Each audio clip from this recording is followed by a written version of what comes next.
De la Gaspésie au canton de l'Est, en passant par le Saguenay-Lac-Saint-Jean et l'Abitibi-Témiscamingue, découvrez le caractère unique des villages relais qui vous accompagnent sur votre route. Bienvenue à votre tête-à-tête avec les villages relais. Alors aujourd'hui, on est assis avec Émilie Larivière, qui est adjointe administrative et responsable des communications à la municipalité de la Guadeloupe en Chaudière-Appalaches. Allô, Émilie?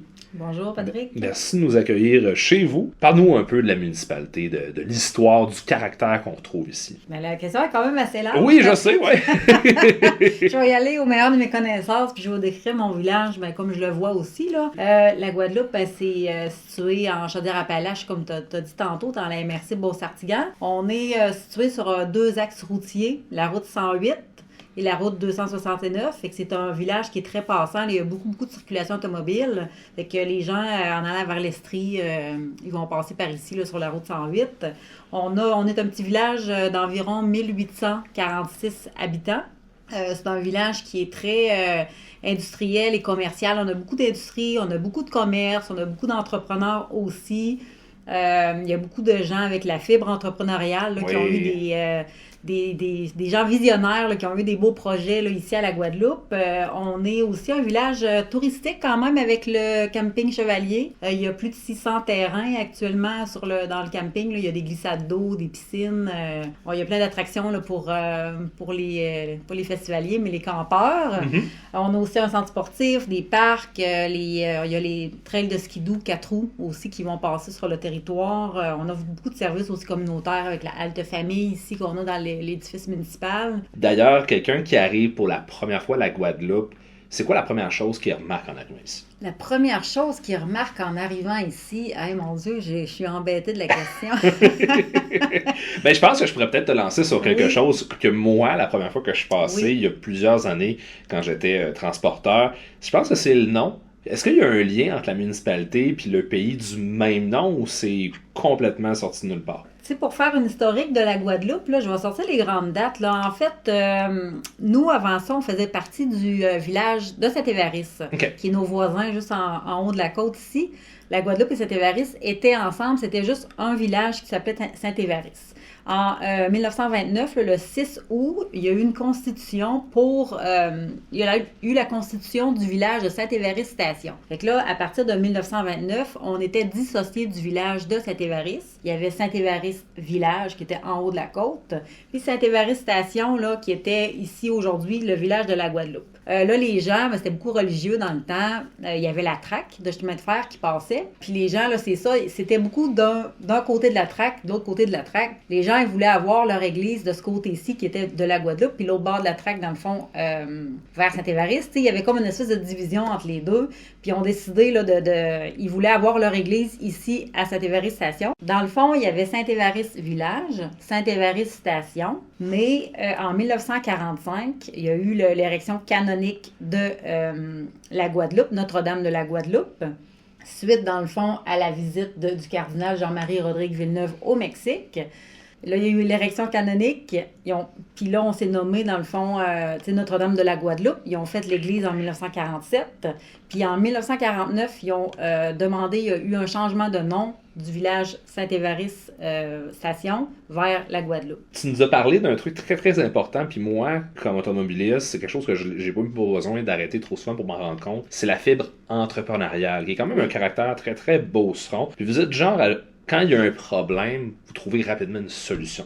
Puis je pense qu'un bel exemple qu'on peut donner, c'est au niveau de l'épicerie Kia. C'est une épicerie 100% autonome. Je suis passé tout à l'heure, puis quel beau projet. J'aimerais ça que tu nous en parles un peu. Nous, pour faire une histoire courte, on avait ici une épicerie à la Guadeloupe. On en a déjà eu 2. OK. À un moment donné, on est tombé avec juste une, puis là, elle a fermé. Fait que là, on s'est retrouvé avec plus d'épicerie, puis à un moment donné, c'est faut compliqué, faire quelque chose. Fait qu'Alexandre Gilbert Vanas a décidé de faire une analyse du marché ici. Bon, il a fait une espèce de sondage auprès des gens, si ça pouvait être quelque chose d'intéressant, de faire une sorte d'épicerie comme ça. Tu sais, il essayait de voir qu'est-ce qu'il pourrait faire, il essayait de trouver des idées, puis à un moment donné, l'idée d'épicerie toute automatique, entièrement automatisée, bon, elle a germé cette idée-là, puis ils ont décidé de le mettre à terme, le projet, dans le fond. C'est une épicerie gris qui est un espèce de module, que je pourrais dire, Ouais. là, avec des casiers là, transparents. Il y a une espèce de petite vitrine, une espèce de petite... De lecteur, là. Ouais, un lecteur qu'on peut aller sélectionner les items qu'on veut avoir. Puis là, en ayant sélectionné, on paye. Là, c'est certain que ça ne prend pas l'argent comptant. Il faut avoir des cartes, là. Mais tu sais, on est rendu là. C'est ça simplifie la vie, là. Puis après avoir payé, après avoir fait le paiement, le petit casier va se rouvrir. Okay. Fait que des fois, c'est des articles qui sont uniques. Puis des fois, il peut y avoir 3-4 fruits et légumes à l'intérieur du casier. Monsieur Gilbert Vanas fait affaire avec différents... partenaires, là, différents producteurs. Là. Ouais. Ça peut être, je peux pas toutes les nommer, là, mais, non, mais il y a les 5 moulins aussi de la Guadeloupe. Oui, ben c'est ça, je leur ai jasé beaucoup, justement. Eux autres, ils ont une attention assez particulière au niveau des producteurs locaux. Oui. Je pense que c'est quelque chose qui vous caractérise beaucoup, je trouve, à la Guadeloupe, c'est l'attention à aller créer une espèce de circuit d'approvisionnement court, pour reprendre un terme que j'avais utilisé avec eux cet avant-midi. C'est exactement Puis ça. vraiment comme d'aller chercher ce qui se trouve dans notre cours. J'ai trouvé ça vraiment le fun quand je suis passé chez Kiosque, justement, je retrouvais ce même caractère-là de goûter la Guadeloupe.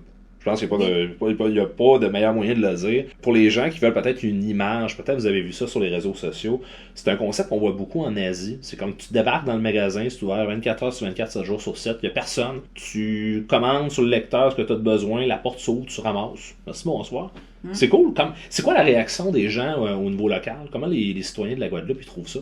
Ah, je pense que la majorité trouve que c'est une idée intéressante. Là. Puis je pense qu'en étant village relais, c'est une alternative intéressante pour les usagers de la route aussi. C'est facile. Il y a un petit comptoir lunch qu'on peut manger là. Tu sais, c'est 24 heures sur 24, 7 jours sur 7, c'est ouvert toujours. Fait que la personne qui il veut faire un petit arrêt routier en pleine nuit, arrête là pour avoir quelque chose à manger. Là, c'est intéressant. Un truc que j'ai trouvé très intéressant aussi, ça a l'air niaiseux, mais il y a un micro-ondes. Tu sais, vous avez beaucoup de prêt-à-manger dans cette épicerie-là. C'est le fun de dire quand ben c'est parfait, je vais faire chauffer mon lunch, je vais prendre une bouchée, je vais repartir après ça. Puis pour les intéressés, allez voir sur notre carte interactive au village-relais.qc.ca pour la municipalité de la Guadeloupe. C'est quoi la valeur ajoutée d'être village relais? Hey, la valeur ajoutée, je dirais, on le dit, les villages relais, c'est pour la sécurité des usagers de la route. Là. Puis ici, nous, là, c'est vraiment, c'est une route qui est très, très passante. Là. Puis en étant village relais, ben, ça l'assure les usagers, dans le fond, qu'il va avoir les services nécessaires là, pour manger. Il va avoir de l'essence. Pour nous, ça nous fait aussi une belle visibilité sur vos réseaux sociaux, sur votre site Internet. Ça nous a permis aussi d'avoir accès à des bornes de recharge. Oui. Pour les voitures, ça doit faire 2-3 ans. Fait que là, les usagers ont maintenant accès à ces bornes-là de recharge. Puis on n'en avait pas sur le circuit électrique. Ici, à la Guadeloupe, on n'en avait pas avant ça. OK. Fait que ça permet une plus grande sécurité aussi pour les voitures électriques. En tant que collègue en communication, tu vas peut-être avoir les mots justes là-dessus. Peut-être. J'aimerais ça que tu me trouves 3 mots pour décrire la municipalité de la Guadeloupe. Je dirais le dynamisme. Oui.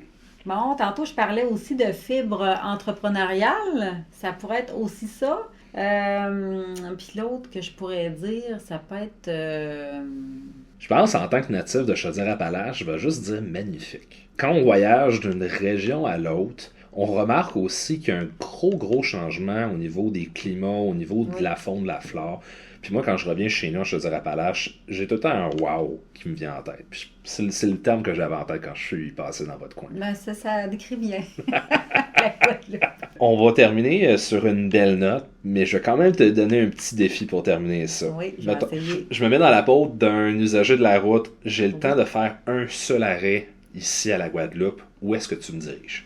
Hey, moi, je pense que j'irai aux 5 Moulins. Oui. Oui, tu sais, je pense que c'est un incontournable. Là, Olivier et Laurie ont ouvert juste après la pandémie. C'est des gens qui sont très terre-à-terre, c'est des amoureux de la nature. Justement, tu parlais de l'approvisionnement qui était pas local. L'approvisionnement de circuit court. Oui, c'est ça. Eux autres, ils ont toujours, tu sais, réinventent un petit peu les assiettes. Là, ils vont prendre des produits du terroir, puis ils vont faire quelque chose de magnifique, mais qui est beau à regarder, puis qui est aussi bon à goûter. Ils ont toujours un menu varié.